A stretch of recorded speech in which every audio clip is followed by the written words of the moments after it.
बातमीपत्रात आपले स्वागत आहे. किन्हवली विद्यालयात कवी तुकाराम धांडेंचे आगमन. 14 नोव्हेंबर बालदिनानिमित्त शहाचंदूलाल स्वरूपचंद विद्यालय किन्हवली या ठिकाणी महाराष्ट्रातील ख्यातनाम रानकवी तुकारामजी धांडे यांच्या कवितेचा कार्यक्रम. किन्हवली विद्यालयात कवी आपल्या भेटीला हा कार्यक्रम मोठ्या उत्साहात संपन्न झाला.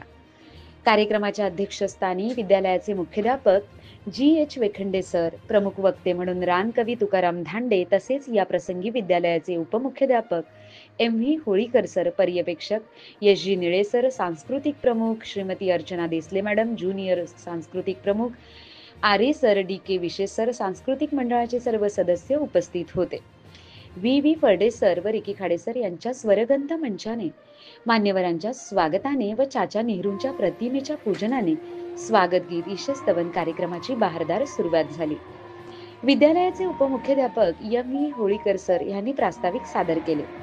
ज्युनियरचे सांस्कृतिक प्रमुख अशोक आरे सर यांनी निसर्गकवी तुकारामजी धांडे यांचा सुंदर परिचय करून दिला.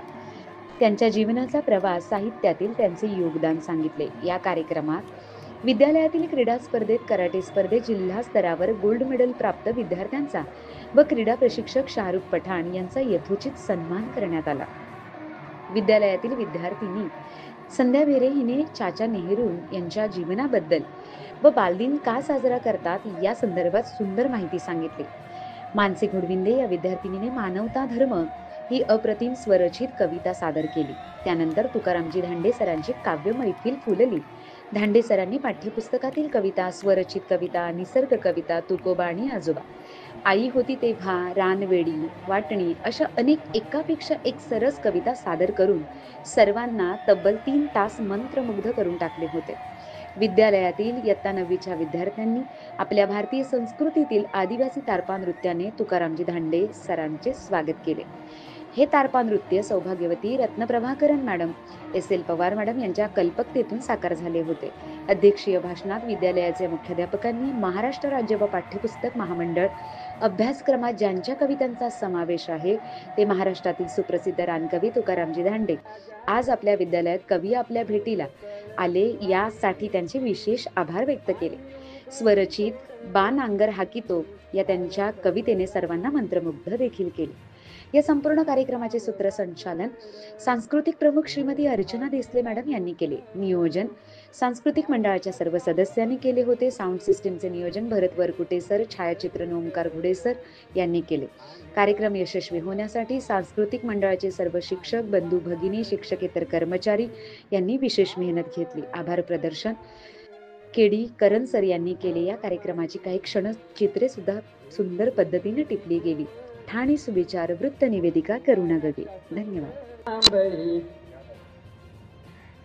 लई मायाळू खडक देई मायेचा उबारा, वर पाठ कासवाची पाठ, पुढे अमृताचा झरा. कोण खातो त्या भुकेला पोट भरल भरल, माया डोंगर राजान मला पोटाची धरल. सार रान धुंडाळता रात पडली पडली, तवा उजेडाची आभाळात फुले झाली.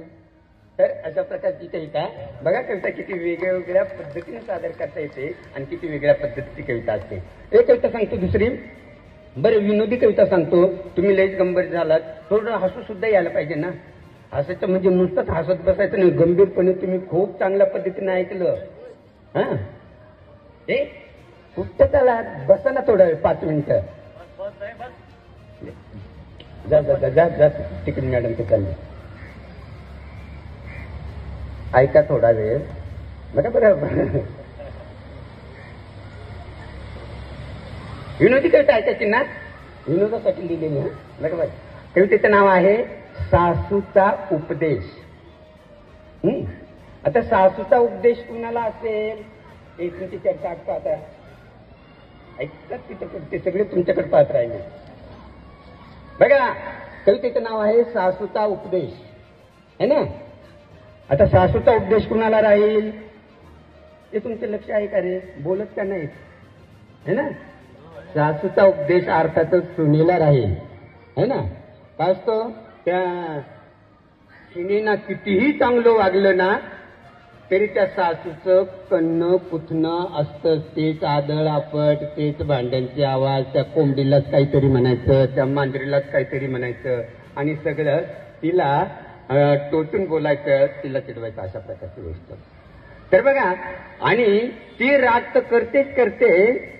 यांना काय झालंय मधून मधून उठायचं?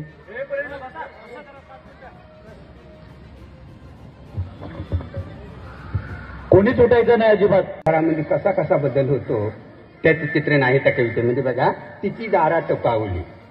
कविता गाऊन सांगतोय, नीट ऐका. तिची दारात पाऊले घराघर पण आले, तिचे हात फिरताच अंगणाचे सोने झाले, अंगणाचे सोने झाले. तिच्या सोन पावलानी घरा लक्ष्मी आली, दारात तुळस कशी हिरवीगार झाली, कशी हिरवीगार झाली. तिच्या कंकणाची साद गाय हांबरू लागली, वासरूही बावरले कोण नवीन माऊली, कोण नवीन माऊली. आली शेतात जाऊन कशी घामाघूम झाली, नाही बसायाला वेळ आता पाण्याला निघाली, आता पाण्याला निघाली. आणि मग शेताकडे निघतात. माझ्या पायामध्ये काटा, तिच्या डोळ्याला पाणी, तिच्या ओठावर हसू मला सुचतात गाणी, मला सुचतात गाणी. आणि शेवट,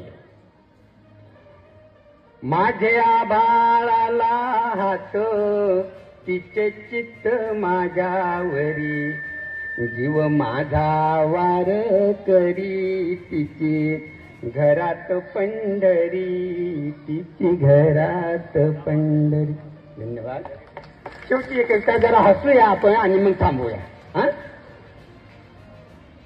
माझी बायको विनोदी कविता. काय असतं, असते बुवा एखाद्याची बायको थोडीशी जाडी, म्हणजे जरा जास्त क्षेत्रफळ व्यापणारी, पण तिला अतिशयोक्ती अलंकारांना अजून जर मडवलं तर ती कशी दिसेल, अशा अर्थाची ती कविता आहे. बघा, माझी बायको. माझी बायको महान आहे, माझी बायको महान आहे, रेडा गेंडा सोडा हत्ती सुद्धा तिच्यापेक्षा लहान आहे. ती शिंकते, मी उडतो,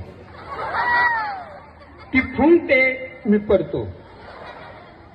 बाकी सगळं छान आहे, बाकी सगळं छान आहे. 8 दिवसाचं राशन 2 दिवसात संपतं, 8 दिवसाचं राशन 2 दिवसात संपतं. धुणं भांडी करण्याचा मलाच मान आहे, धुणं भांडी करण्याचा मलाच मान आहे. बायकोला मिठीत घ्यायला सर्वांनाच आवडतं, पण बायकोच्या मुठीत राहण्यातही एक प्रकारची शान आहे. बायकोच्या मुठीत राहण्यातही एक प्रकारची शान आहे.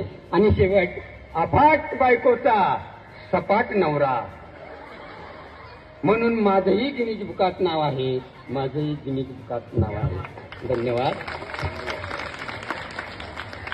ठीक आहे मुलांनो, तुम्ही खूप चांगल्या पद्धतीनं ऐकलं. एवढं सर्व मुलांनी अशा पद्धतीने ऐकणं माझ्यासाठी खूप मोठी पर्वणी होती. मला ही संधी सोडायची नव्हती. मला इथं शाळेची माहिती होतीच, इथं बोलवण्यामध्ये एखंडे सर आहेतच, पण अशोक आरे सर, आणि तो न्यायला आला तिथं, तो घेऊन आला. त्याला अगोदर काळजी येतील का नाही, का मी पार तिकडे आणायला